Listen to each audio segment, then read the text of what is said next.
बिस्मिल्लाहिर्रहमानिर्रहीम, अस्सलाम वालेकुम। आप देख रहे हैं मेरे सवाल और मैं हूं मुनीब फारूक। पाकिस्तान के अंदर आज हर किसी ने पाकिस्तान और न्यूजीलैंड का मैच देखा। मैच बड़ा ज़बरदस्त था।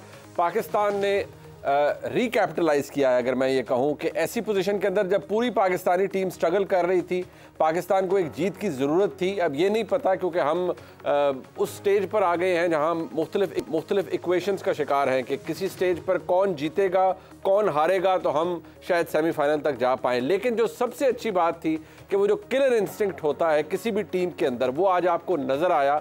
गो कि जब पहली बारी न्यूजीलैंड ने ली तो वो लग ये रहा था कि बड़ा वन साइडेड मैच होने जा रहा है, क्योंकि 401 रन बना दिए न्यूजीलैंड ने 50 ओवर्स में। अब पाकिस्तान ने ये मैच किस तरह जीता, क्या हुआ, पहले हमारे क्या हालात थे, और जब फ़खर ज़मान ने हिटिंग करनी शुरू की तो उस वक्त हमारे क्या जज्बात थे, और भी बहुत कुछ डिस्कस करने के लिए मेरे साथ मौजूद हैं स्टूडियोज़ के अंदर जनाब भाई, बहुत शुक्रिया आपका।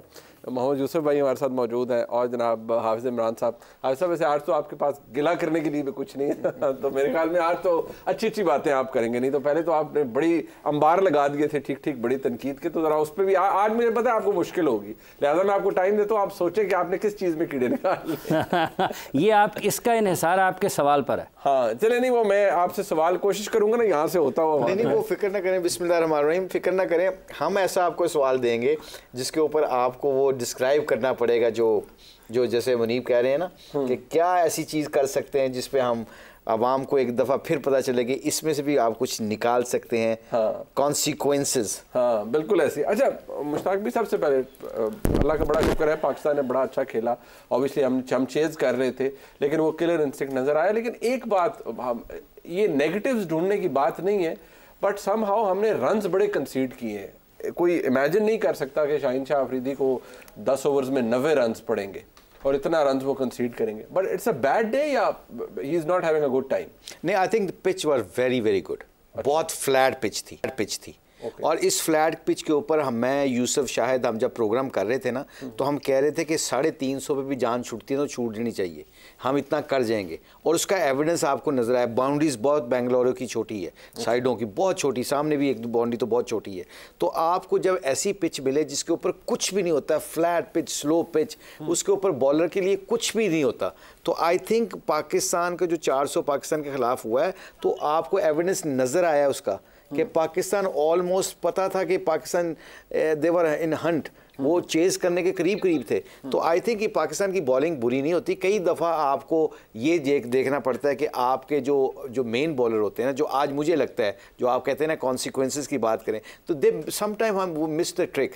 हमें अपना जेन्युइन स्पिनर खिलाना पड़ना चाहिए था। उसकी वजह पता है क्या है कि आप अपने मेन बॉलर जो स्पिनर होते हैं ना, उनको लेके जाते हो, उसको खिला के आ रहे हैं ना, तो आपको तकलीफ नहीं होती। उसको क्रिटिसाइज ज़रूर होगा, यार ये 4 फास्ट बॉलर वाली पिच नहीं थी ये, मगर 400 करने के बाद जिस तरह कम बैक किया पाकिस्तान टीम ने, what a great innings from Fakhar Zaman. हम यही बात बार बार कर रहे थे प्रोग्राम में कि उसकी रीज़न पता क्या है, when you have no consequences of losing, अपनी जगह की फिक्र नहीं होती, और आपको पता है कि कोई इसमें हम अगर हार भी जाएं या आउट भी हो जाएं तो इसका कोई मसला नहीं होगा, तो उसका इंटेंट माइंडसेट टोटली डिफरेंट हो गया था। सो आई थिंक ये आज एक बड़ी खूबसूरत चीज़ नज़र आई है। We are very happy for Pakistan team, but in same time अगर हमने ये ब्रांड खेलना है तो फ़खर बाबर जिस तरह खेला है, एक बंदे ने अपना रोल अदा करना है कि सिंगलें डबल लेके उसको खिलाता रहे। अगर वो आउट होता है तो फिर आने वाला बैट्समैन जो है ना, फिर वो क्रिकेट खेले जिसका मोमेंटम। आज आपका गिला दूर हुआ है सिंगल्स वाला, आपको लगता है? हिटिंग तो खैर मैसिव हिटिंग हुई ना आज पाकिस्तान की तरफ से, लेकिन बाबर अच्छा खेल रहा था। बाबर अच्छा, उस इंप्रूवमेंट का रोटेटिंग स्ट्राइक तो अच्छा था, मगर still there is plenty of time for improvement ना। उसके लिए ये हम बार बार कहते हैं, यूसुफ विल इंशाल्लाह डिस्क्राइब दैट बिट मोर। आप यकीन कीजिएगा कि ये जो आप 11 छक्के मारे हैं उसने, फ़खर ज़मान ने 8 चौके मारे हैं उसने। अब ये इसका मतलब क्या है? इसका मतलब ये है कि आपका बैट्समैन जब ऐसा खुल के खेलता है, ये नहीं कि फ़खर अगले मैच में भी ऐसा खेलेगा, हो सकता है आउट हो जाए, मगर हमारे 6-7 अगर बैट्समैन आप खिलाते हैं तो फिर हमारा इंटेंट ऐसे होना चाहिए। हमारा इंटेंट का मतलब एक बंदा खुला खेले तो एक उसको स्ट्राइक दे, जिसकी लग रही होती है ना, ये बड़ी फाइन लाइन है। एक बंदे की अगर लग रही है ना, दूसरा उसको एज यू सेड एक सिंगल दे उधर चले, सिंगल दे उधर चले जाए, और जो उसको भी मिले। फिर बाबर ने क्या किया, बाबर के एरिया में बॉल आए ना, तो फिर बाबर ने भी आज छक्का मारा है, बाबर ने भी आज चौके मारे हैं। तो आई थिंक ये बड़ी फाइन लाइन है, और ये क्रिकेट पाकिस्तान की अगर ऐसे खेलते रहेंगे, हमारी बॉलिंग डेफिनेटली इतनी ज़रूर अच्छी है कि हम किसी भी टीम को किसी पिच के ऊपर भी हम डिफेंड भी कर सकते हैं। बट आज हमने ओवर शेडो किया हमारी बैटिंग ने। यूसुफ भाई एक बात जो कि अब एक तो वो जो फियरलेस होके खेलना बोला था बात है, लेकिन जो एक जैसे मैंने शुरू में जिक्र किया किलर इंस्टिंक्ट होना चाहिए आपको, कि बॉलर को भी पता लगे कि यार मुझे कोई बैट्समैन खेल रहा है। वो इंटेंट आपको नजर आई शायद इसलिए कि हमें अब परवाह नहीं रही कि हम टूर्नामेंट में सर्वाइव करेंगे या नहीं करेंगे, हमने बस जीतना है, ये वजह बनी। बिस्मिल्लाहिर्रहमानिर्रहीम, ये भी वजह हो सकती है। और देखें, हमारे पास कोई और रास्ता नहीं था इस तरह क्रिकेट खेलने के, क्योंकि 400 रन चेज़ कर रहे हैं, आराम से तो ये चेज़ होने नहीं थे। और दूसरी एक चीज़ ये है कि आजकल की जो क्रिकेट है, मॉडर्न डे क्रिकेट है, इसमें आपकी पहली बारी भी आए ना तो आपका इंटेंट यही होना चाहिए। अगर आपने बड़ी टीमों को जीतना है, तो बड़ी टीमें जो हैं, ऑस्ट्रेलिया है, इंडिया है, इवन न्यूजीलैंड, हालांकि इनके बहुत से प्लेयर इंजर्ड थे आज के मैच में, लेकिन उसके बावजूद उनकी टीम नॉट बैड, उन्होंने 400 रन लगाए हैं। और एक चीज़ हमें और जहन में रखनी है, जो बॉलर्स हैं ये भी पाकिस्तान के ही हैं। हम बास का बॉलर्स को बहुत ज़्यादा टाइट कर देते हैं कि इन्होंने क्या बॉलिंग की। जहन में रखना चाहिए, विकेट जो थी वो एक शीशा स्लो विकेट थी, उस पर मैं समझता हूँ हमारे बॉलर्स ने कोई बुरी बॉलिंग नहीं की। अच्छा, इवन नाउ आप समझते हैं? हाँ, देखिए ना कितने आराम से 400 रन बन रहे थे। अगर ये मैच होता, आई एम श्योर कि हमारी विकेटें और थोड़ी देर ये चलती तो फ़खर 250 पौने 300 रन भी कर सकता था, जिस पे फ़खर जिस तरह खेला था। और वो एक जो जब भी वो चलता है वो मैच बिल्कुल साइड पे कर देता है, और उसकी लग रही थी आज वो आवाज़ भी आ रही थी, वो देखो उसकी लग रही थी। और वो ये नहीं एक छक्का मार के सिंगल की तरफ जाता है, वो ये नहीं करता। ये बहुत अच्छी चीज़ है आजकल की क्रिकेट में कि जब मौका मिल रहा है, बॉलें मिल रही हैं, आप एक ओवर में उसको मारो, 2-2 3-3 छक्के मारो। एक ओवर में 1 छक्का 2 चौके मारे हैं, किसी में 2 छक्के मारे लगातार, एक में 3 भी मारे। उसने खड़े नहीं होने दिया उनको, लेकिन उन्हें वापस आने का मौका नहीं दे रहा उनको। उसी वजह से हम देखें डकवर्थ लॉर्ड्स में मैच जीत गए, 21 रन ऊपर चले गए हमारे, हमने उनसे तेज़ इनिंग खेली। तो इसका एक मकसद हम सब के सामने आ गया है, पूरी कौम के सामने भी, हम सब के सामने भी, कि हम तेज़ खेल सकते हैं, हम इंटेंट अपनी अच्छी कर सकते हैं। कोई भी गेम हो, ये नहीं कि इसी तरह का सिचुएशन आए कि हम बस अब हमारे पास कोई चांस नहीं है तो तब हम खेलेंगे, नहीं, हमने हर वक्त ऐसी क्रिकेट खेलनी है। पिच सामने जब आती पता चल जाता है इस पिच पे कितने रन बन सकते हैं, क्योंकि इतनी इनफ क्रिकेट खेली हुई है सब ने, मैनेजमेंट ने भी, प्लेयर्स ने भी, वो आइडिया हो जाता है हम किस तरह इस विकेट पे कितना रन करेंगे। बट ये अब जैसे Virender Sehwag, in world class batsman, वो ट्वीट करते हैं कि what an innings by Fakhar Zaman, by far Pakistan's best batter, which brains kept him on the bench for the best part of the tournament, God knows.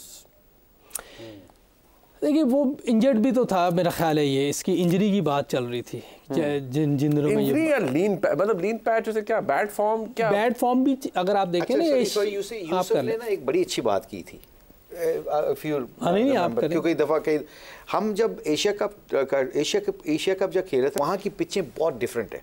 वहाँ की पिचें बड़ी मुश्किल पिचें होती हैं बैट्समैन के लिए। वहाँ पे बॉल फंस के आता है, स्पिन होता है, सीम स्विंग हो रहा होता है।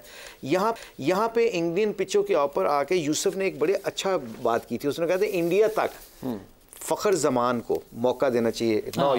ये जो हुआ था ना, ये मैंने कहा भी है, जब उस वक्त कहते रहे लोग कि यार फ़खर जमान को ड्रॉप कर दें, बिठा दें, तो हमने कहा था यार इंडिया तक ना इसको जाने दें, खेलने दें, क्योंकि ये इस तरह का प्लेयर है कि किसी टाइम भी मैच चेंज कर, जैसे आज वन साइडेड कर दिया, आज उसने वन साइडेड ही कर दिया। तो ये हमें अपने प्लेयर्स को बास का टाइम देना चाहिए। और दूसरी तरफ अगर इमाम की बात करें तो इमाम ने काफ़ी रन्स किए हुए थे पीछे। वो आप किसी प्लेयर की फिर परफॉर्मेंस को वो पीछे कर देते हैं, ऐसी बात नहीं होनी चाहिए। ये आज बहुत अच्छा खेला है, क्रेडिट देना चाहिए। पास्ट में वो बहुत अच्छा खेले, इंडिया के खिलाफ, ऑस्ट्रेलिया के खिलाफ हमने लाहौर में 350 चेस किया था, तो फ़खर आउट हो गया था, बाबर और इमाम दोनों ने सेंचुरी की थी। तो ये चीज़ें चलती हैं, लेकिन जो फ़खर जमान है एक डेंजरस प्लेयर है। देखिए उसके बारे में कभी भी किसी भी प्लेयर के मुंह से आप ये ज़रूर सुनेंगे अगर वो चल गया, ये भी ज़हन में रखिएगा कि अगर वो चल गया, तो वो अगर वो चल गया तो मैच साइड पे है, क्योंकि जिस तरह की उसको खेलने का तरीका, जो अंदाज़ है, वो तेज़ है, उसकी इंटेंट रोकने वाली नहीं है। वो ज़्यादा देर, क्योंकि सिंगल नहीं कर सकता, वो मारेगा, या आउट होगा। सिंगल्स वाली उसमें वो मतलब केन विलियमसन का ये कहना है कि ग्राउंड का कोई हिस्सा फखर जमान के लिए आज लंबा नहीं था, बड़ा नहीं था। वो उसके छक्के तो पता नहीं कहाँ गए, तो वो छोटी बाउंड्री वाला भी मेरा मकसद गेम नहीं थी, क्योंकि विकेट बहुत मजे का था, बहुत अच्छा विकेट था, ये क्रेडिट दें। मैं ये कहूँगा कि हमारा शहनशाह अफरीदी जो एक पाकिस्तान उसको 90 रन पड़ रहे हैं, तो इधर से अंदाज़ा लगा लेना चाहिए कि हमारे जो विकेट है वो किस तरह की थी। अभी पिछले मैच में 23 रन दे रहा है, 3 विकेटें ले रहा है। हाँ। आज कैसे 90 रन पड़ गए? क्या उसकी एक दिन में बॉलिंग खराब होगी? ऐसा तो नहीं हो सकता। हाँ, इज द सेम बॉलर। हाँ, तो सेम बॉलर है, तो इसका मतलब है कि सरफेस जहाँ चेंज होता है वहाँ आपकी बॉलिंग में भी फ़र्क आता है। आज इंग्लैंड और ऑस्ट्रेलिया का मैच हो रहा है, सरफेस डिफरेंट है, 280 रन करने मुश्किल हो जाएंगे इंग्लैंड के लिए, कर लें वो लहदा बात है, लेकिन अभी तक मुश्किल है उनके लिए। बॉल में बाउंस भी है, टर्न भी है, फास्ट बॉलर के लिए भी हेल्प है। जाम्पा ने मैं 16 या 17 रन 6 ओवर में दिए हुए। तो सरफेस डिफरेंट आते हैं, तो बॉलिंग भी डिफरेंट होती है। अच्छा, ये हाफिज साहब, ये चले वो हम कहाँ खड़े हैं वो तो पॉइंट्स टेबल पे अब हमारे नाज़रीन को भी नज़र आ रहा है। We are still below New Zealand, although हमारा run rate net run rate improve किया है, लेकिन अभी भी हम न्यूजीलैंड से नीचे हैं। हमारी अगली गेम्स हमें जीतनी पड़ेंगी, ऑब्वियसली वो डू और डाई गेम्स हैं, बट आज कोई गिला तो नहीं है आपको टीम से? देखिए, टीम से I know I'm being unfair. गिले अपनों से होते हैं। हाँ, दुश्मनों से तो कोई गिला नहीं करता। जब पाकिस्तान की टीम हारती है तो हर पाकिस्तानी का दिल दुखता है। जब पाकिस्तान की टीम की पिटाई होती है, आप 1.25 लाख के स्टेडियम में जब हारते हैं इंडिया से, तो तकलीफ़ तो होती है। और अगर आप तकलीफ़ का इजहार ना करें, और अगर आप खामियों की निशानदेही ना करें, और अगर आप जिस जगह पर बैठे हैं आप वहाँ पर छुपा कर आगे बढ़ें, तो आप ईमानदारी का मुजाहरा नहीं करते हैं। ठीक है जी, जब आपने गवाही देनी है तो अल्लाह का हुक्म है कि आपके रिश्तेदारों के खिलाफ भी गवाही है तो सच्ची गवाही दें। हम गवाही के लिए बैठे हैं। अगर वो ठीक नहीं खेलेंगे तो हम कभी भी नहीं कहेंगे कि ये ठीक खेल रहे हैं। अगर वो अच्छा खेलेंगे तो हम कभी भी नहीं कहेंगे बुरा खेलें। जो तनकीद पहले रही है वो खेलने से ज़्यादा आपकी तो जिस तरह से हैंडलिंग की जाती है, या जो प्लानिंग की जाती है टीम के अंदर, इवन किसको कहाँ बिठाना है, किसको कहाँ में, आपको तो उसकी भी बड़ा क्रिटिकल आप रहे हैं। वो है अपनी जगह पर है। पाकिस्तान की जो फैसले गलत हुए हैं तो पाकिस्तान को उसका नुकसान हुआ है। आज की बात करें, आज क्यों टॉस की बात नहीं हो रही कि बाबर टॉस जीत के बैटिंग की तरफ क्यों, बॉलिंग की तरफ क्यों गया? आज केन विलियमसन ने भी तो गलतियां की हैं ना।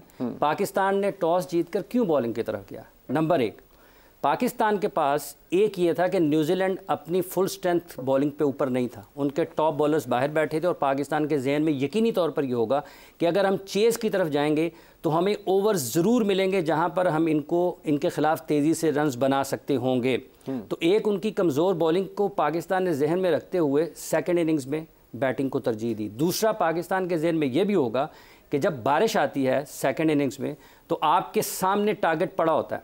जब आप बैटिंग कर रहे होते हैं ना कि आपने 10 ओवर्स में इतने करने हैं, 6 ओवर्स में इतने करने हैं, 8 ओवर्स में इतने करने हैं, तो टैक्टिकली इस हिकमत अमली के एतबार से पाकिस्तान आज बेहतर था और उसको फ़ायदा हुआ।